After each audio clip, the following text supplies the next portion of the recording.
In 1969, NASCAR banned the Dodge Charger Daytona because it was too fast. In 1970, NASCAR banned the Plymouth Superbird for the same reason. Both cars were built by Chrysler. Both were designed by the same engineers. Both ran the same Hemi engine, and both were specifically engineered to do one thing: beat Ford on superspeedways at speeds that had never been reached in sanctioned racing.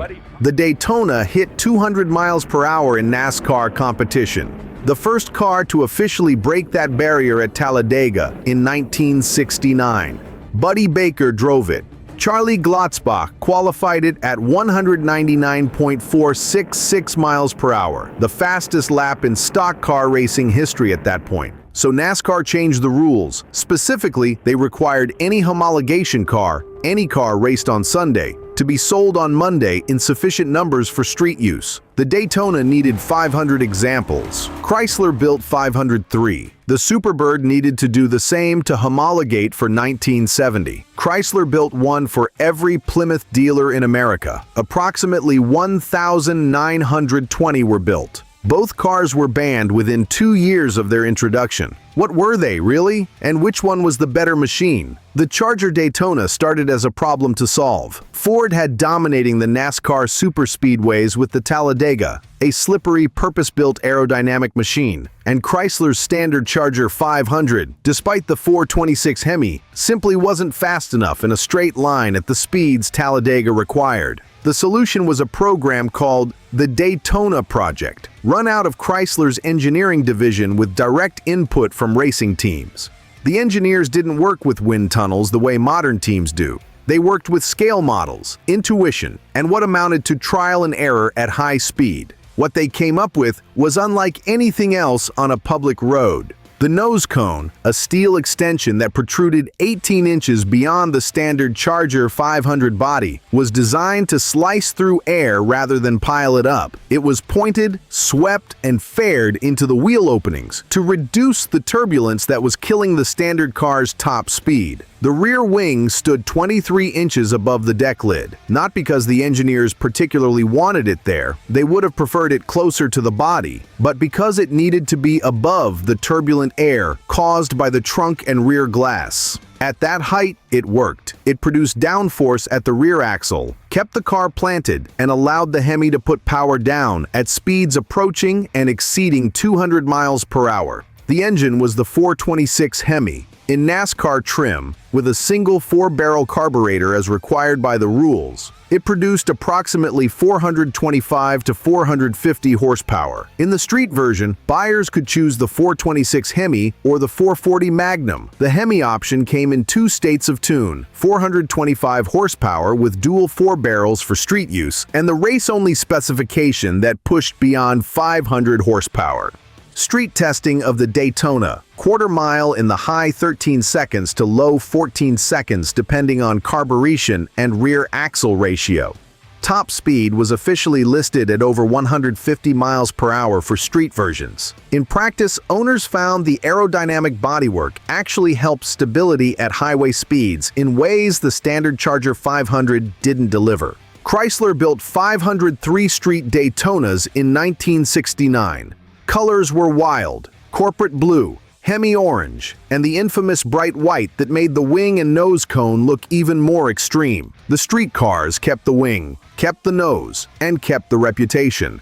At the time, dealers couldn't give them away. The wing and nose were too strange, too much. People didn't want to be seen in them. Today, a Hemi Daytona in correct color with documentation trades at $300,000 to $600,000 at major auctions. Some exceptional examples have exceeded $900,000. The Superbird was the Daytona's corporate twin, built to solve the same problem for Plymouth that the Daytona had solved for Dodge, except 1 year later, with a slightly different body to work with, and with a much higher production requirement. By 1970, NASCAR had tightened the homologation rule. Instead of 500 cars, manufacturers now needed to build 1 car per dealer. Plymouth had more dealers than Dodge. That meant more Superbirds needed to be built, approximately 1,920, though records suggest the actual number was between 1,935 and 1,971, depending on which registry you consult. The base car was the Plymouth Roadrunner, already one of the most performance-oriented production cars Plymouth made. The Superbird's aerodynamic modifications followed the same philosophy as the Daytona. Extended nose cone, high rear wing, faired rear window. Plymouth's B-body had a different rear glass profile than the Charger, which created an aerodynamic problem that the engineers solved with a flush fiberglass backlight insert that smoothed the airflow over the trunk. The Superbird's nose cone extended 19 inches, 1 inch longer than the Daytona's. The wing design was slightly modified from the Daytona's, with different end plates that engineers felt improved stability at very high speeds. The engine choices matched the Daytona's. Buyers could order the 426 Hemi, 426 horsepower official, considerably more actual, or the 440 Super Commando in single 4-barrel or 6-pack 3-carburetor configuration. Richard Petty drove the Superbird in 1970. He won 18 NASCAR races that season, still one of the highest single-season win totals in modern NASCAR history. Much of that was car, but Petty's ability to extract performance from the aero package was part of why the Superbird became the defining image of early 1970s stock car racing. On the strip, the Superbird with the 426 Hemi ran very similar numbers to the Daytona, high 13 to mid 13 depending on gearing. The aerodynamic modifications were essentially speed neutral below 100 miles per hour, where drag forces are relatively low. Where the aero helped was at sustained high speed, not in quarter-mile acceleration. Street buyers got something even more unusual looking than the Daytona. The Roadrunner body with the nose and wing combination was visually extreme. Plymouth tried to sweeten the deal with Roadrunner trim, cartoon bird graphics on the nose, and the signature Roadrunner horn, beep beep instead of a conventional horn note. Dealers, again, couldn't move them. Some removed the wings, some removed the nose cones. Those modified examples are worth far less today than unmodified survivors. Current value for a Hemi Superbird in correct configuration, $400,000 to $700,000 at major auctions. The higher production numbers, nearly 4 times the Daytona, keep prices slightly below comparable Daytonas, but the Petty connection and Roadrunner heritage maintain strong demand. If you're comparing these two cars in a straight quarter-mile drag race, the result is essentially a tie. Both ran 426 Hemi engines in the same state of tune for street use. Both were based on B-body Chrysler platforms. The weight difference between the Charger Daytona and the Roadrunner-based Superbird is small enough to be within testing variation. Both cars will run mid to high 13 seconds at the strip with a skilled driver and the Hemi option.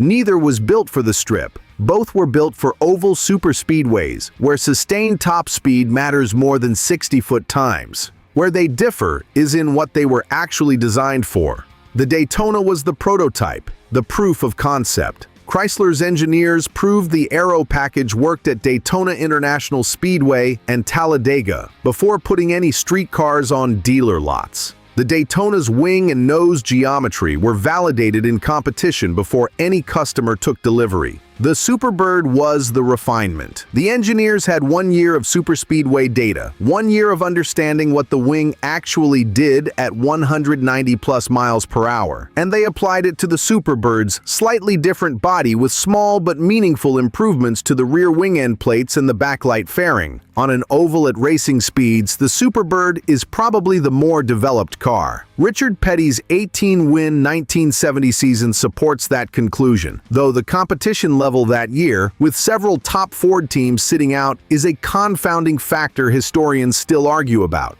In terms of rarity, the Daytona wins, 503 built versus approximately 1,935 built, roughly 1 in 4 ratio. The Daytona is harder to find, which is why prices are slightly higher for equivalent examples. In terms of historical significance, the Daytona wins again. It was the first, it set the record, and it forced the rule change. The Superbird is the sequel. More refined, more widely distributed, but the Daytona gets credit for breaking the barrier. The official story is simple. They were too fast, and NASCAR changed the rules to restrict them. The real story is more complicated. When NASCAR mandated the homologation requirement, build enough for public sale or you can't race it, they expected Chrysler to balk. Building 500 street-legal Daytonas with full nose cones and rear wings was expensive, logistically complicated, and commercially dubious. Nobody expected customers to actually buy them. Chrysler built them anyway, and they raced, and they won. For the 1971 season, NASCAR restricted engine displacement for these aero cars to 305 cubic inches, roughly half the displacement of the 426 Hemi. That made the cars uncompetitive. Chrysler withdrew them from competition. The stated reason for the restriction was safety. 200-mile-per-hour stock cars were beyond what the tracks could reliably contain in the event of a crash. That argument had validity, but it also conveniently removed Chrysler's dominant package from competition at a time when Ford had withdrawn its factory effort and the TV ratings were better when the racing was closer. Richard Petty went back to Plymouth standard stock cars for 1971. The Superbird was retired. The Daytona had already been retired after 1969. Both cars sat on dealer lots, unwanted. Neither sold well new. Both became legends later, much later, when the collector market began recognizing what they actually were. As drag cars, tie. Both run the same engine, similar weight, similar results. As superspeedway racers, Superbird edges it on development, though the Daytona holds the record and the historical claim to having gotten there first. As collector pieces, Daytona commands a slight premium due to rarity, 503 versus nearly 2,000 built. As history, both are the same story. Chrysler built something that was too good.